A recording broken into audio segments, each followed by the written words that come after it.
Bonjour et bienvenue dans Amis, le podcast où notre existence même est une vengeance sur tous nos ex. Salut Anaïs. Salut Marie. Aujourd'hui, je te fais découvrir un film que j'aime beaucoup. Un film américain, sorti en 1996 et réalisé par Hugh Wilson. Un film qui s'appelle Le Club des Ex. Qu'est-ce que tu sais du Club des Ex ? Rien. Rien ? Honnêtement, j'en avais jamais entendu parler avant que tu m'en parles. Pour moi, c'était pas du tout un film culte ou un classique.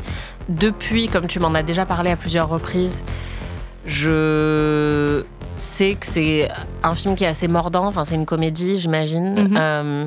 Et tout ce que je sais, c'est que comme en anglais, ça s'appelle The First Wives Club, que donc j'imagine que c'est des femmes divorcées d'un certain âge qui sont remplacées par des femmes plus jeunes auprès de leurs ex-maris et que donc ça doit créer une certaine rage chez elles. Et donc j'imagine qu'elles vont se venger, puisque là tu viens parler de vengeance. Donc j'imagine que ça va être drôle. Mais j'imaginais pas un truc trop subversif. Mais en fait, si. Tu verras. C'est un film imparfait, mais moi que j'aime beaucoup, que j'affectionne beaucoup pour certaines des raisons que tu viens de citer. Et puis je l'aime beaucoup aussi pour son casting.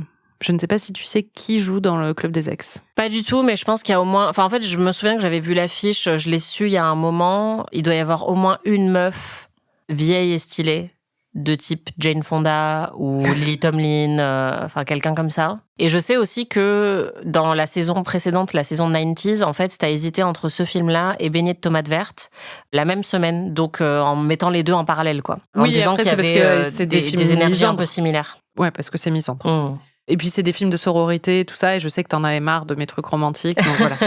Moi, c'est un film que j'ai découvert au cinéma avec ma mère en 96 et je m'en souviens très bien. Donc, t'avais 8 ans. Ouais, j'étais petite. Et je me souviens que j'avais beaucoup aimé, même si j'avais pas tout compris, je pense. Mais je l'ai revu quelques fois au fil de ma vie, dont une fois récemment, justement, pour voir si je voulais l'inclure dans la sélection des années 90. Et j'étais assez triste de pas avoir pu te le montrer. Donc là, je suis très contente de pouvoir le faire. Il y a un numéro musical dedans, je te spoil là-dessus, mais est-ce que tu peux imaginer de quelle chanson il s'agit ? Je pense que je l'ai su à un moment.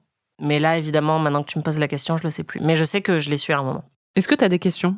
Non, je t'avoue que, je me souviens, en voyant l'affiche, j'imaginais pas forcément des vilaines filles. Enfin, je pense que j'imaginais un truc assez feel-good, de sororité, mais pas forcément qu'elles allaient se comporter de manière, tu vois, un peu questionnable.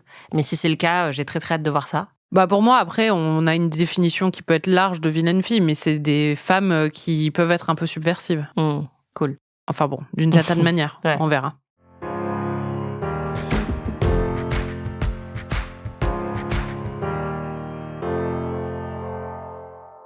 Je vais te faire découvrir l'affiche et tu vas voir le casting principal. Goldie Hawn, Bette Midler et Diane Keaton. Bon, déjà, très très bon casting. Il y a du lourd. Et il y en a une quatrième en plus qui est aussi du lourd mais qui est pas là. Ok, c'est pas Dolly Parton ou... Non.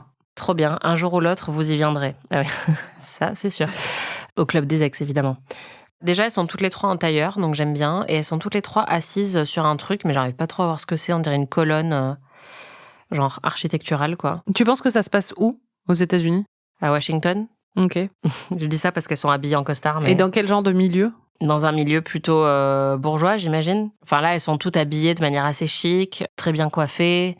C'est sans doute des femmes professionnelles aussi, j'imagine. Après, je pense que je fais un gros amalgame dans ma tête entre le Club des Ex et 9 to 5. Ok, ouais. Avec Dolly Parton, du coup. En fait, je sais des choses sur l'un de ces deux films ou ces deux films. Enfin, j'ai vu le clip de 9 to 5 et donc ça m'avait pas mal marqué.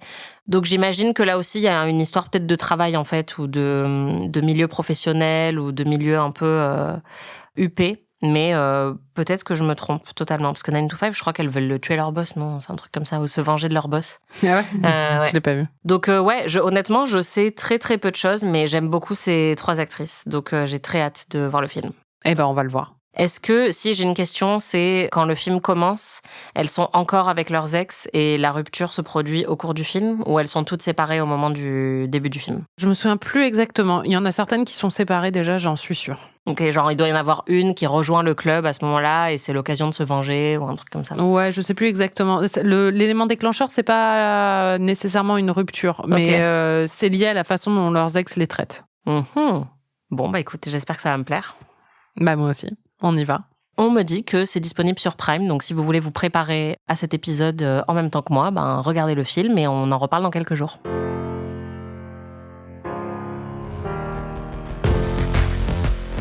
Amis est un podcast d'Anaïs Bordage et Marie Telling, produit par Slate Podcast. Direction éditoriale Christophe Caron. Production éditoriale, prise de son et réalisation Aurélie Rodriguez.